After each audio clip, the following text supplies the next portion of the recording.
Roger, so what year is this for the canoe and kayak race? This is the 43rd year of the Great Smith River Canoe and Kayak Race. And how are registrations going? Registrations are going well. I think we've got good weather, perfect racing conditions, and we're looking for a good turnout. You've got a perfect day for it, actually. Absolutely. I think generally we've been pretty fortunate on the weather. One year it did snow, but that actually didn't deter people from turning out. Well, I remember last year it was raining, wasn't it? A little bit, but generally the weather's been good, and everybody's spirits have been excellent. Are all the classes pretty much full? I would have to check on that. Generally, there may be a couple of racing classes that aren't full. It depends on... we do have 19 classes designed to accommodate all racers, so you may not have some in some classes. Are the guys with the radios, are they all set? The Lakes Region repeaters are here once again. They're going to provide us with radio coverage of the race and let us know at the finish line what's transpiring up above us. Oh, and the dam, it's going to be released? We open the dam and adjust the water flow just for this race. Dam's going to be opened at 12:30, and then we'll close it after the race is over. Well, that's super. So everything is going well then? I think everything's going very well. There's a flow of people coming in, and that's what we like to see. Okay, I'm here with Bob Ness. Tell me about your operation. I represent the Lakes Region Repeater Association. We put together a radio net to support the Lions Club in the conduct of the race. We report when the race starts and carry that information through 9 different reporting stations all the way to Dockside, which is the finish line. First station is here at Albee Beach. We then have somebody in a boat who follows along this course seen in red, which is a GPS trace of the course. We then have someone here at Whitten Neck Bridge at the dam, going into the Whitewater area down past the Wright Museum. We have stations here at the portage into Back Bay, 2 stations along Back Bay, and then my position is down here at Dockside. That way we're able to track all the boats as they go through by class, and anybody who might have some difficulty that needs to, they might need some assistance, so we need to let the Lions Club know that. But particularly we want to track that first boat, because it could be somebody trying for a personal best or at least maybe a course record this year, in which case then we want to know who that first boat is going through each of the stations and report that also to the line. Tell me about the nature of the thing that you're using to communicate. We're using handheld, nickname HT, handheld transmitter. That's how we communicate. We're using a frequency that is what we call a repeater, which is located actually in Ossipee, so that local hams on their vehicle radios or handheld or even their home radios can extend the range of their communications. So we're using one of those frequencies just to cover for this race. So this is a ham radio operation? That is correct. Okay. Because lots of people think that that's history, that it's not useful anymore. No, ham radio is far from dead. It's very much a community service oriented organization, and we have members of I think 3 different clubs in central New Hampshire that are represented here today. So it's a good group, a good community effort, and it's fun. We enjoy doing it each year.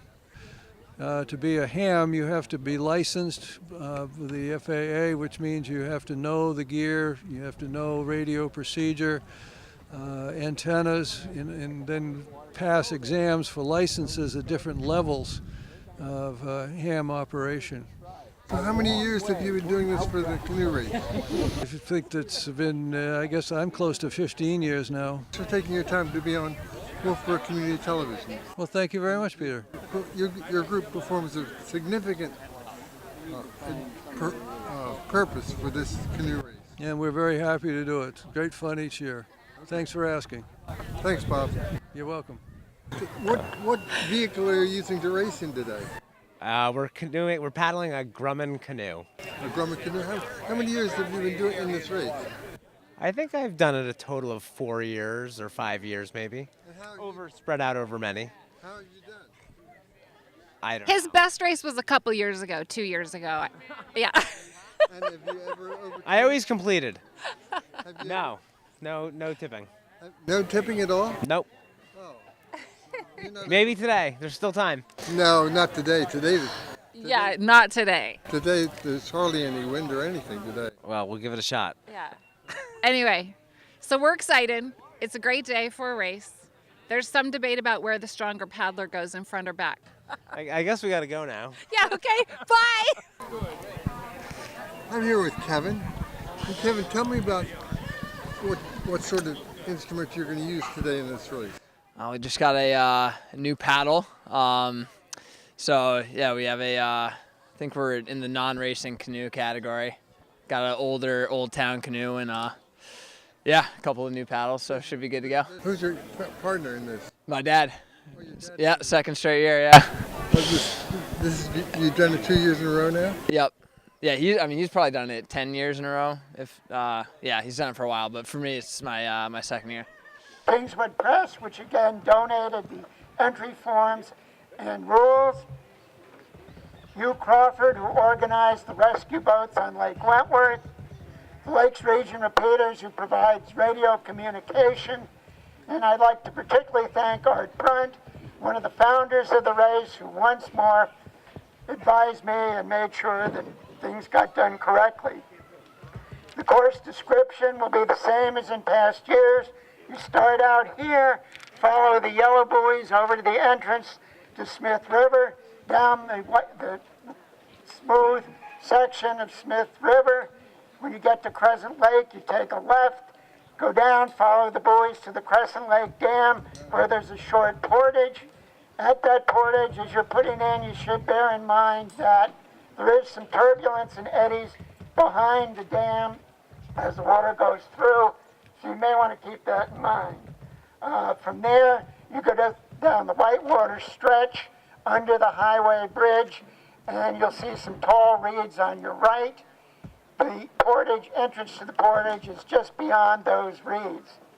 Do not go under the railroad trestle. That will not be a happy experience. You then portage into Back Bay and go down Back Bay to the finish line. Starting at 5-minute intervals at 1:15, it's AA, A, BB, C, D, and L. At 1:20, the E class, 1:25, F and G, 1:30, I, J, and OT, 1:35, KK, 1:40, KM, and 1:45, KF. With that, I'll turn it over to the official starter of the Smith River Canoe and Kayak Race, John Askew. 3, 2, 1, go!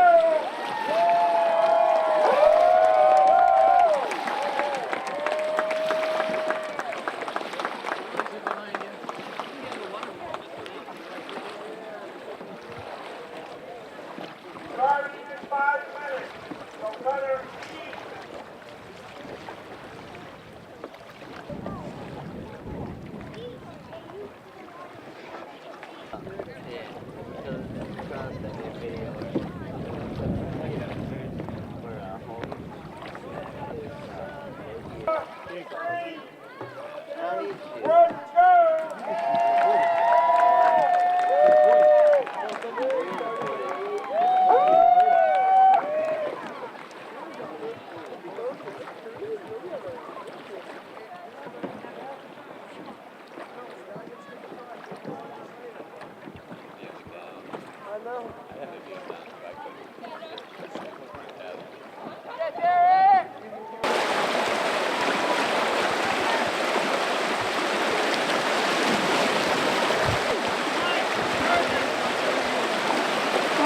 right, going right.